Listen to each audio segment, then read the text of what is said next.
Hello everybody, welcome to another episode of South by Southeast. Today we are with Andrew of Keller Williams Northwest Indiana. So thank you, Andrew, for coming and sharing this beautiful home today. Thank you for having me. Tell me a little bit about the home that we are in today. So this home, let me first start by saying this home is under contract. So nobody can get it. Nobody can get it.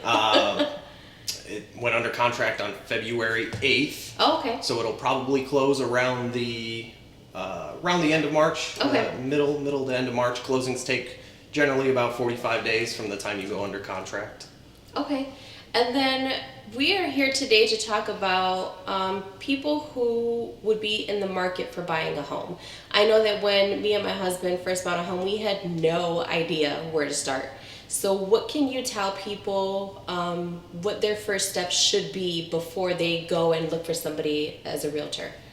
Well, I would say a realtor is probably step number 2. Mm-hmm. The first step would be, whoever, if you're married, or dating somebody, you should have a pretty serious conversation about your, 5-year plan, Mm-hmm. just to see like how many bedrooms, how many bathrooms do you need? Are there kids in the mix. in the future? Yeah, just so you know what kind of home you're going to be needing. Right. And then after that point, I would definitely get a realtor involved, like myself. Andrew. Andrew, not Pedro. No, not Pedro. Sorry, Pedro. But yeah, once you contact a realtor, we'll be able to put you into touch with some of the great lender partners that I have. Okay. That next step would be to meet with a lender and go over your financing options. Mm-hmm. They're going to run a credit check just to see what your finances look like and how much home you can afford. Right. And then the next step would be to start searching for homes, which is the most exciting part. That's the fun part. Yeah, you get to come into homes like these and imagine all of your stuff inside of them. Imagine everything on the walls and in the kitchen, which is a really nice kitchen, by the way. It's a beautiful kitchen. It really is. I don't think my kitchen looks nearly as nice, but this isn't lived in, so my kitchen is also not this clean. But tell everybody also, what can they expect to have to give to a lender when they're looking to buy a home? So a lender's gonna ask for bank statements just to see how much cash you have on hand. They're gonna ask for like payroll stubs. Mm-hmm. And your W-2s. Okay. To be able to see how much you make and how much you can afford. Okay. And then what would you suggest to a first-time home buyer on getting everything together and what they should probably look for when they're going into finding a realtor or finding a lender at that? You want to be able to...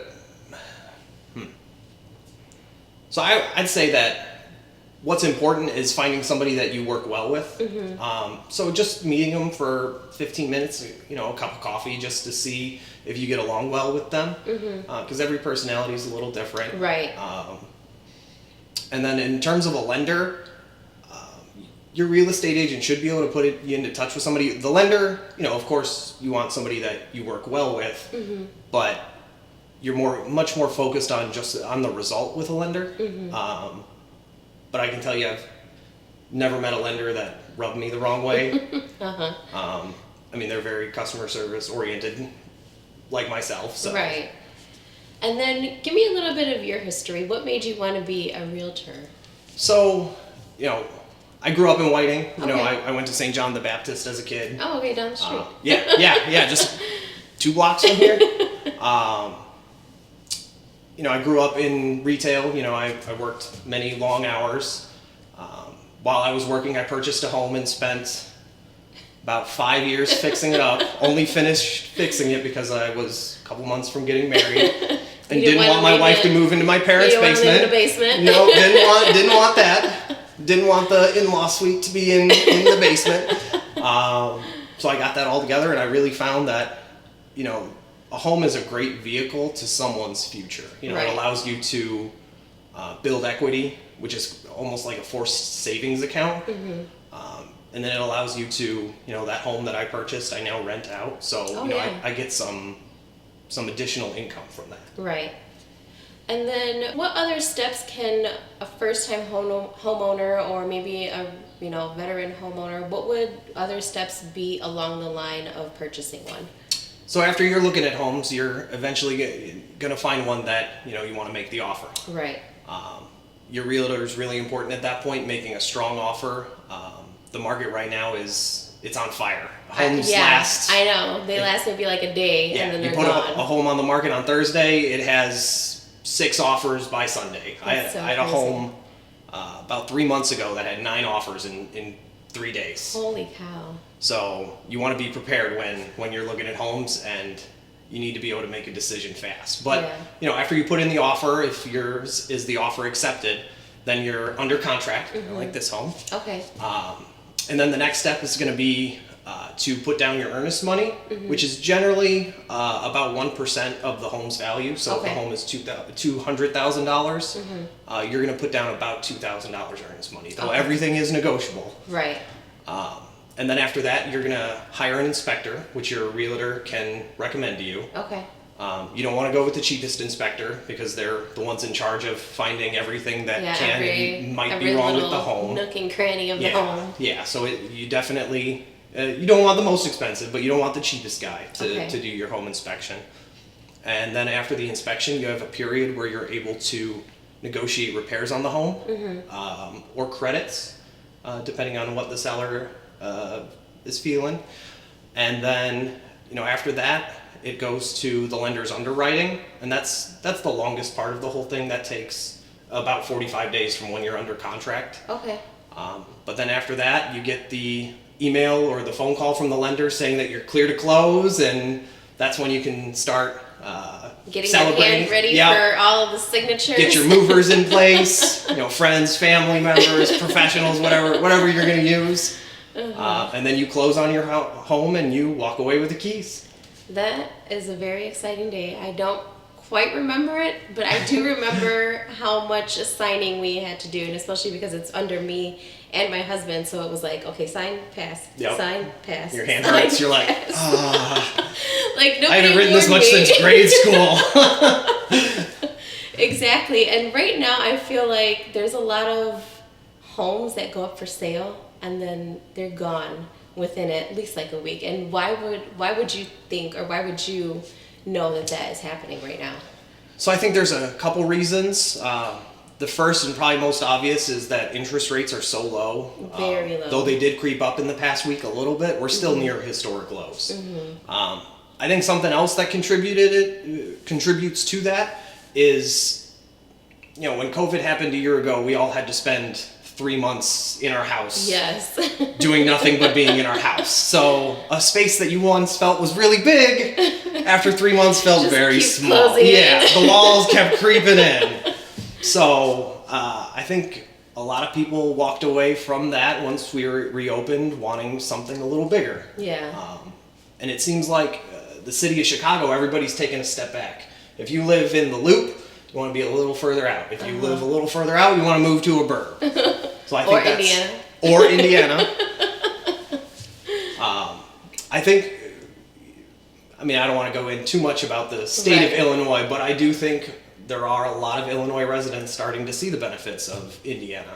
Yeah, definitely. And, the South Shore's putting in the new rails in Munster, which is supposed to be completed in, I think, 2025. Oh, wow, okay. So that's really going to help, get more people downtown. Right.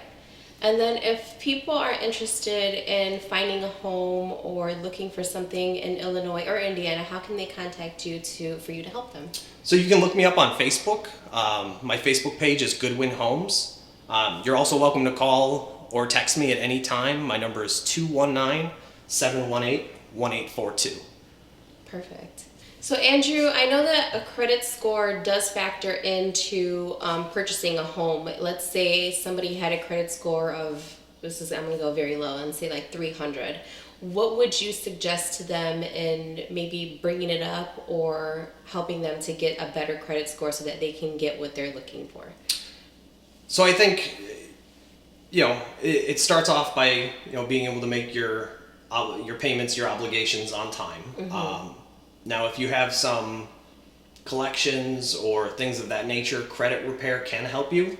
And I've got a couple credit repair partners that do help people, get their credit score up. It doesn't happen overnight. Right, exactly. But, over a 3-month, 6-month, 12-month period, it can really make a big difference. Okay. And then since, if somebody does have a low credit score, what would be an ideal credit score for somebody to use or to have in order for them to purchase a home?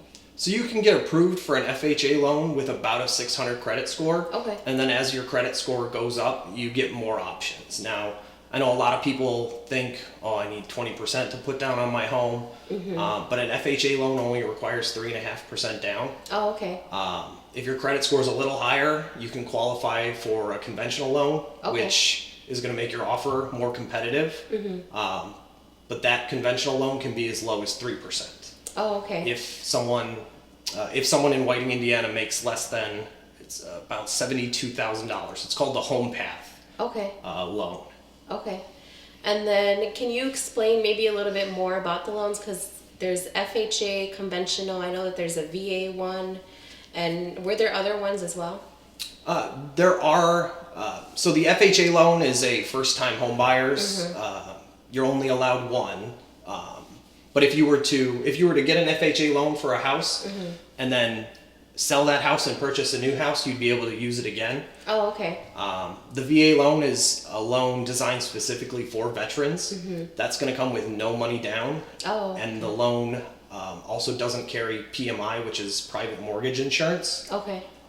It's just an extra cost that like an FHA loan does require. Mm-hmm. It's kind of like it's insurance for the lender. Okay. A conventional loan generally requires 20% down, but 10%, 5%, and even 3% can be options. There are other types of loans, but those are usually for, there's a portfolio loan if you're doing like multiple investment properties or mm-hmm. like large investment properties, a jumbo loan. But the jumbo loan is for a much higher property value. Okay. Generally not for your first-time home buyers, though. Mm-hmm. I'm sure some people do use jumbos for their first home. Okay. And then I know we spoke earlier about earnest money. Can you tell everybody what that would go towards and if it's, going towards the price of the home or if it's a credit towards the actual loan? So that earnest money is kind of like a good faith money that you're putting down. Mm-hmm. That you're giving the seller. It goes into an escrow account. Okay. The seller doesn't get it immediately. That money, if everything goes smoothly and, you close on the home, that money does get used towards the purchase of the home. Okay. Either the down payment, the closing costs, that money does have utility to you. Now, if you were to put down your earnest money and, say you have the inspection and there's an item on the inspection mm-hmm. that, you want the seller to fix and they're just not open to it and they don't want to give you a credit, mm-hmm. The contract can be canceled and you would get your earnest money back. Oh, okay. The only time you wouldn't get your earnest money back is if you were to violate the terms of the contract. Okay. And Andrew, how has the market been in Whiting for you? And what's maybe like the most interesting house that you've sold? So the Whiting market, it's a very steady market. Whiting sells probably about 86 to 87 homes a year. That's very low. Sorry, that's in the Whiting Robertsdale, area. The two. In the 46394 zip code. But really interesting, in 2014, the average home price in Whiting was $82,000. Uh-huh. In 2020, this past year, the average home was $162,000. Holy cow. So home values have really gone up in the area in the past 6 years. And there's going to be a lot of homeowners sitting on, a fair amount of equity. Wow. That is really awesome. So again, Andrew, tell everybody how they can reach you if they ever want to buy a home in Indiana or even Illinois. You guys can reach me by texting me or calling me at 219-718-1842, or you can look me up on Goodwin Homes. So Andrew, tell me what would be the most interesting home and then what you have on the market right now. So the most interesting home, so about 6 months ago, I had a home that, the property owner contacted me. He had spoken to 2 other realtors and they both didn't want to take his listing, and I thought that was a little strange because what real estate agent doesn't want to take a listing? Like, that's part of our job. What's going on? So I met with him and I talked to him, and he said that in July of 2019 there was a house fire. Now, nobody was injured, thankfully, but his house was, about half of his house had been burned and charred. Okay. And I took the listing and I got it under contract in 5 days. Holy cow. Yeah. That is a pretty good story. I sell homes that other people can't or don't want. And then what other homes do you have right now that are listed? Right now I've got one home, it's a 607 Forsyth in Calumet City. Okay. And that is it. Oh, okay. Well, see, then the pickings are very low. The pickings are very, very slim. It's good to be a seller right now. Yes, exactly. So again, Andrew, tell everybody how they can find you to buy a home in either Indiana or Illinois. You can call or text me at any time at 219-718-1842, or look me up on Facebook at Goodwin Homes. Perfect. Thank you again, Andrew. And we're going to mention our patrons right now. I do have my little list here so that I don't forget. We would like to thank our patrons: Hegewisch Nutrition, Willie G, Stevie's Michies, Dog Apparel Company, Poco Picoso, OMG Pastries 31, VBly Photo, Crystal Vizionz, Matthew Rise, Ice Cream Time, Buzzin Barbecue, Stella Garcia, Hair by Lynn 29. Thank you guys for being your patrons, and if you want to be a patron, make sure to click the link below. And again, Andrew, thank you very much for joining us today in this lovely home. Thanks for having me. We will see you again soon, I hope. Sounds good. This is another episode of South by Southeast.